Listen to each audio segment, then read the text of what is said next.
Lepo zdrav, spoštovane gledalke, cenjeni gledalci. V novi oddaji predstavljamo vam pred tednom dni. Sva tukaj v tem studiu z dr. Ivanom Rihtaričem nekako govorila o Francu Rihtariču in o njegovem oziroma najstarejši hčerki Eriki. Sedaj danes bomo nadaljevala domnevno še z dvema otrokoma. Zakaj domnevno, boste povedali sami, Ivan, kajti o drugem otroku, ki ga boste sedaj na kratko predstavili, tretji zagotovo zopet je tisti ta pravi, kateremu je Franc oče, vsaj po pripovedovanju oziroma v stikih z njihovimi sorodniki.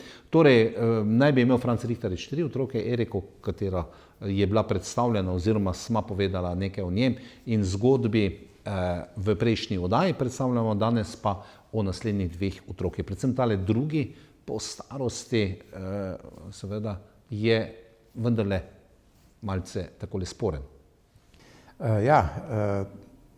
Glede na to, da pravzaprav ne morem priti v stik z zdaj pogojno drugim otrokom, rojenim leta 1951 z Francom iz Očeslavec, je seveda govor o tem, bi rekli, malo težje. Ampak njegova mati bi pač naj zanosila z Francem. Rodil bi se ta sin v začetku leta 1951, se pravi v tistem času, ko je bil Franc kot sodelavec Udbe izpuščen, živel v domačem okolju. Pozneje je ta zopet se poročila celo, še rodila otroka, poročila se v času, ko je Franc bil ravno na višku teh svojih akcij.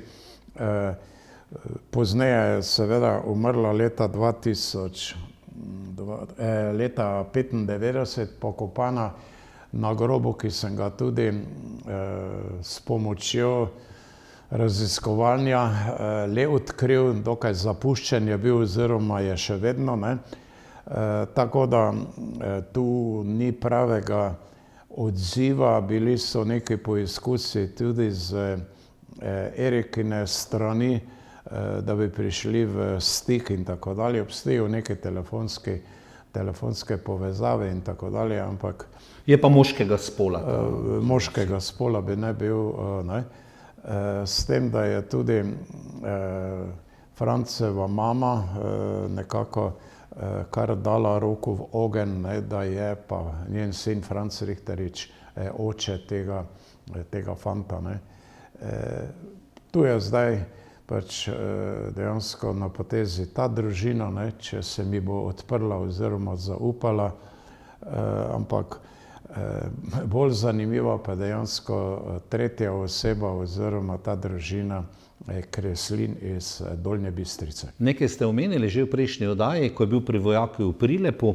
Franc je pisal tako Erikini materi oziroma njeni sestri Mariji, ne Ani, Mariji posredno. Takrat je tudi navezal stike z nekom iz Bistrice, ki sta menda vojake skupaj služila, in pisal kar tako, na blef, bova rekla, v Ani Kreslin v Dolnjo Bistrico.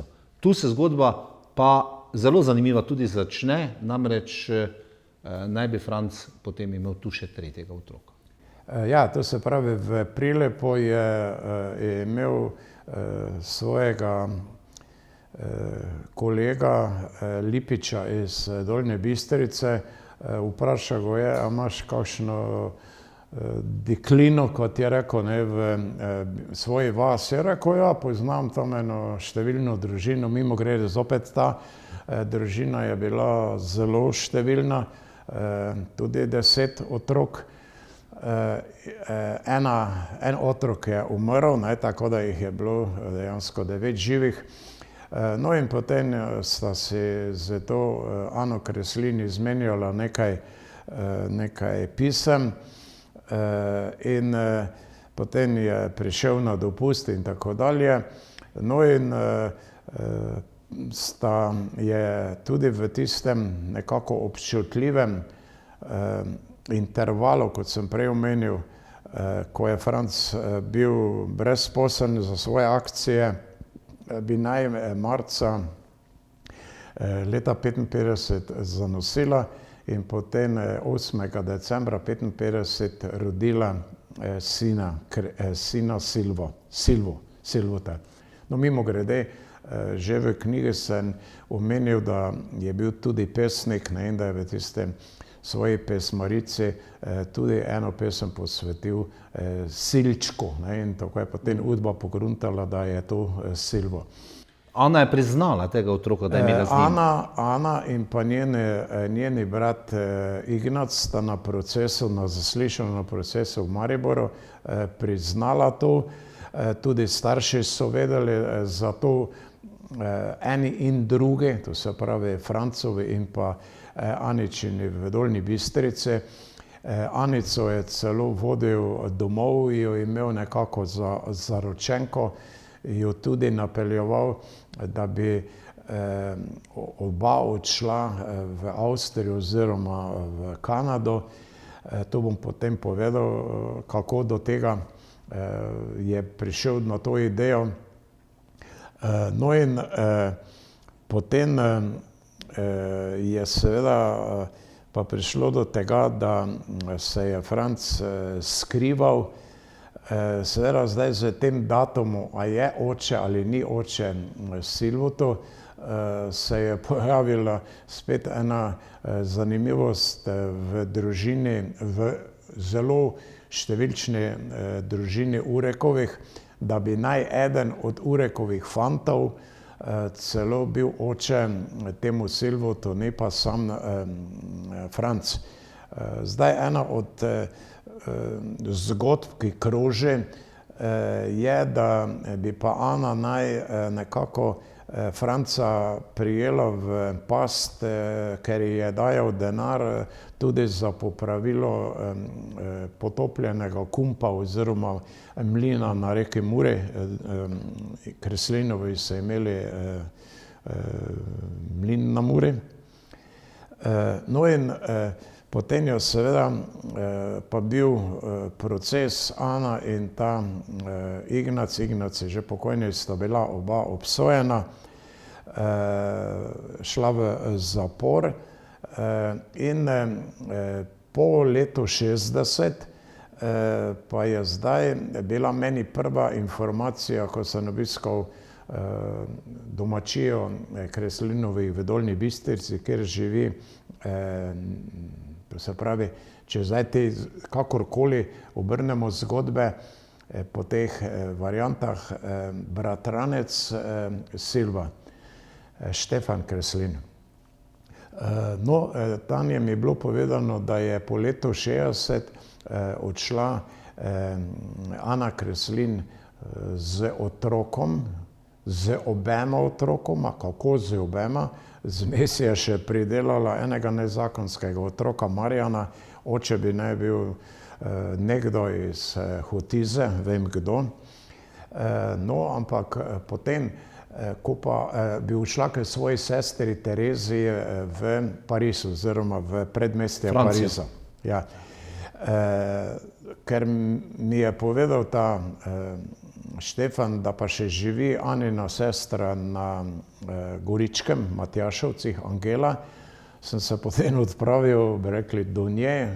Zdaj aprila bo stara 90 let, živahna, spomin, fantastičen, tudi njen sin. In lepo so me sprejeli, povedali celo vrsto podrobnosti, nič kaj drugače kot v Dolnji Bistrici, ampak ena podrobnost. Ana je odšla z tem Marjanom, odšla v predmestje Pariza, imam točen naslov, do svoje sestre. Tam se je potem poročila z enim Prekmurcem, Bežanom, Leopoldom. In potem je ta mož posvojil Marjana. Kaj pa se je zdaj zgodilo z Silvotom? Silvo je pa ostal doma, namreč ona je delno odslužila kazen 2 leti zapora na Igu, bila bolehna, je prišla domov, je bila izpuščena in je pustila Silva doma pri babici v Dolnji Bistrici. Babica ga je dala teti, tej Angeli na Goričko, tam je bil 1 leto in potem, ko se je rodil ta prvi sin Angeli, Štefan, je pa Silvo odšel nazaj v Dolnjo Bistrico k babici, naredil 1. razred osnovne šole na Srednji Bistrici in potem odšel do matere v Pariz.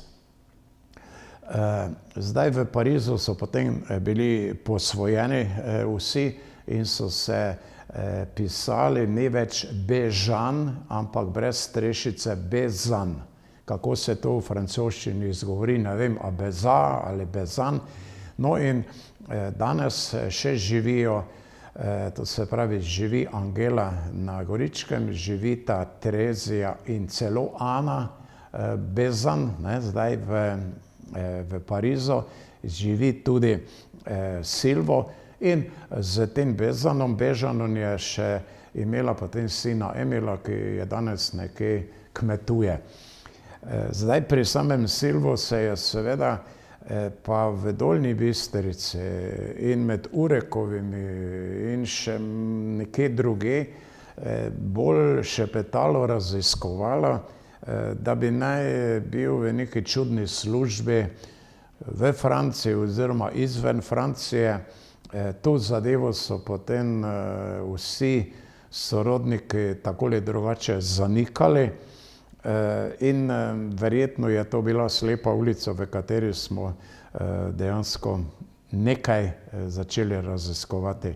Silvo ima tudi otroke. Silvo ima tam otroke, sina in hčerko. Hčerka ima potem celo baje hišo v Ljutomeru, pišejo se tak in drugače, namreč Terezija se je poročila zopet z enim Prekmurcem v Franciji.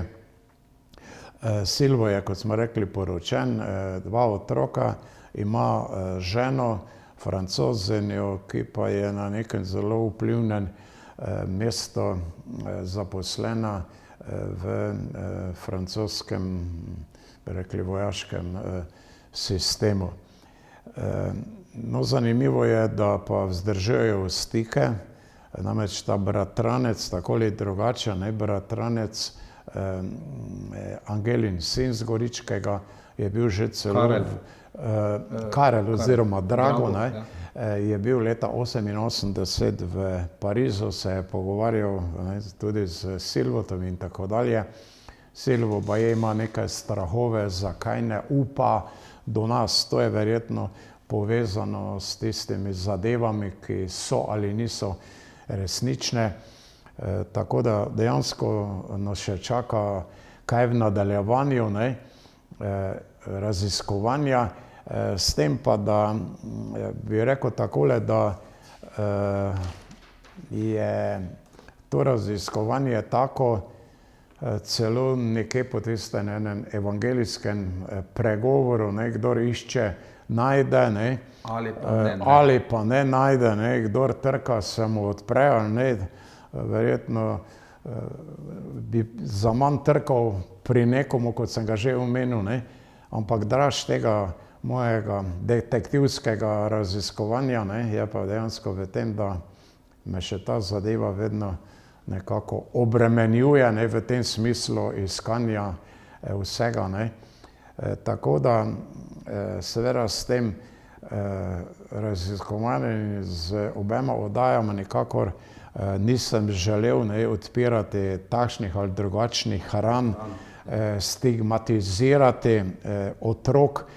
Mimogrede, Erika je bila, bi rekli, precej stigmatizirana v tem bizelskem okolju. Tudi sam Silvo je povedal, kot otrok v osnovni šoli v Srednji Bistrici, tako od sošolcev, starih 7-8 let komaj, to, kar so seveda potem tudi po vasi razbobnali, kdo je tvoj oče in tako dalje in tako dalje. Ja, Ivan, če boste morda obiskali predmestje Pariz boste kakšno razglednico tudi nam poslali, ne? Če boste prišli z Silvom, z Silvom, zagotovo. No. Vsekakor je pa seveda tista vprašaj, ki se vedno pojavlja tudi v najnem pogovoru, ko sva nekako se pogovarjali za tole oddajo. Franc je priznal veliko grehov, ki je naredil, ali pa bom rekel, neprilik ljudem in tako in drugače. Ampak nikoli pa ni priznal, da je on ustrelil miličnika na Radonskem mostu. In tudi tu še zaenkrat je uganka, zdaj vprašanje, po tolikih letih, ali se morda za prihodnost sproži nov sodni proces za resnico in rehabilitacijo. Je pa vprašanje, kajti čas se vedno bolj oddaljuje od teh dogodkov. Ja, tu je kar nekaj, bi rekli, takih hakljcev, da rečemo. Prva zadeva je še vedno tisto malo čudno obnašanje osebja, ko sem prišel na informacijo za grob na Pobrežje, na zavod pogrebni. Potem zadeva preko francoskega konzulata ni dala odgovora od same Angele zaradi osebnih podatkov, ampak verjetno je to ravno bil problem, ker je spremenila priimek in tako dalje, ampak zdaj vemo, da živi še in tako dalje, v domu pa je za ostarele. Zanimivo je okrog same možnosti sprožitve procesa, se pravi, Erika bi imela pravni interes, na vse zadnje ima hrvaško in slovensko državljanstvo. Informacije so šle do okrožnega tožilstva v Murski Soboti, ki me je pošiljalo v Maribor, Maribor spet nazaj, kdo je pristojen in tako dalje, ampak jaz točno vem, kdo je pristojen danes za zadeve, ki so se dogodile pa potem z procesom leta 1959, ker namreč takrat, ko je proces začel in končal, še ni bilo v Murski Soboti okrožnega tožilstva. Zdaj, kakšni bi bili rezultati in tako dalje, imamo neke adute, mimogrede nekemu tožilcu na nekem okrožnem sodišču v Sloveniji sem to zgodbo zelo na kratko povedal in tudi povedal, da imamo neke argumente, je rekel, poskusite, pa boste videli, če bo ali ne. Mimogrede, pred kakega pol leta sem tudi prek interneta glede tiste akcije, ko je na vsako leto en dan so brezplačni, brezplačni pravni nasveti, sem zgodbo na kratko omenil, dal svoje podatke in tako dalje, da pozivam kakšnega advokata, ki bi se zapičil v ta proces, če bi uspel, bi seveda naredil kariero, ne moremo pa iti do Čeferina, da tako rečemo, ker bi verjetno zadeva stala preveč. To se pravi, dajmo čas, pa bomo videli, kaj bo. Doktor Ivan Rihtarič, hvala lepa. Vem, da boste, kolikor je moči, poskusili dognati resnico. No, mi kot medijske hiše pa razmišljamo ne nazadnje tudi morda, da bi se kdaj zgodba po novih dogodkih, po resničnih dogodkih o Francu Rihtariču tudi ekranizirala ali pa kakorkoli drugače naredil ali dokumentarec ali igrani film. To pa je seveda zgodba in izziv za podobne hiše, kot smo mi. Hvala za današnji obisk. Prepričan sem, da se zgodba o Francu Rihtariču ne zaključuje z najinim današnjim pogovorom.